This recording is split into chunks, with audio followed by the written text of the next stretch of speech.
ये ऐसा मोटर है जिसमें आपको मकनातीस दिखाई नहीं देगा। इसके लिए आपको पुरानी 1.5 वोल्ट की बैटरी, मोटर वाइंडिंग का तार, पिन वगैरह दरकार होंगी। 1 मीटर लंबी मोटर वाइंडिंग का तार लें और इसे 1.5 वोल्ट की बैटरी पर गोल गोल करके बांध लें। फिर इसको बाहर निकालें और इसे दोनों सिरों पर एक एक गांठ लगाकर सीधा बाहर निकाल दें। अब ये रहा पहला सिरा और ये दूसरा। अब आपकी कॉइल तैयार है। अब इसके सिरों को छील दें ताकि इंसुलेशन पूरा निकल जाए। फिर दूसरी तरफ सिर्फ 3 तरफ ही छीलें, ऊपर, दाएं और बाएं। यहाँ एक तरफ इंसुलेशन रहेगा जो एक स्विच का काम करेगा।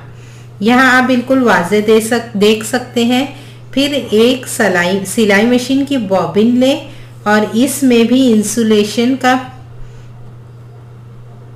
कॉपर वायर लें और इसे गोल गोल करके बांधें जब तक बॉबिन मुकम्मल भर जाए। इस तार के दोनों सिरों को भी खुरच कर इनका इंसुलेशन निकाल दें। दोनों तरफ जब आप छील देंगे तो बिल्कुल चमकीला तांबा नजर आएगा। फिर एक साइकिल ट्यूब का रबर बैंड लें और इसे 1.5 वोल्ट की नई बैटरी पर चढ़ाएं और 2 लंबी सेफ्टी पिन लें। इन सेफ्टी पिन को साइकिल ट्यूब और बैटरी में इस तरह फंसाएं कि दोनों पिन मस्बत और मनफी के साथ जुड़ी हों। इन दोनों के दरमियान 1.5 वोल्ट का वोल्टेज होगा। अब बॉबिन को लेकर बैटरी पर रखें और इसके दोनों सिरों को सेफ्टी पिनों पर बांध लें।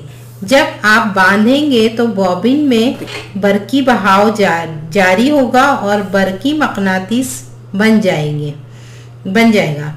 फिर अपने बनाए हुए इस कॉइल को दोनों सेफ्टी पिन के दायरों में दाखिल करके हल्के से झटका दें तो इसमें बर्क गुजरेगी और मोटर फर फर करके चलेगी। अगर आप एक मकनातीस को ऊपर लाएंगे तो मोटर की रफ्तार कम होगी और अगर उल्टा करेंगे तो तेजी से घूमने लगेगा।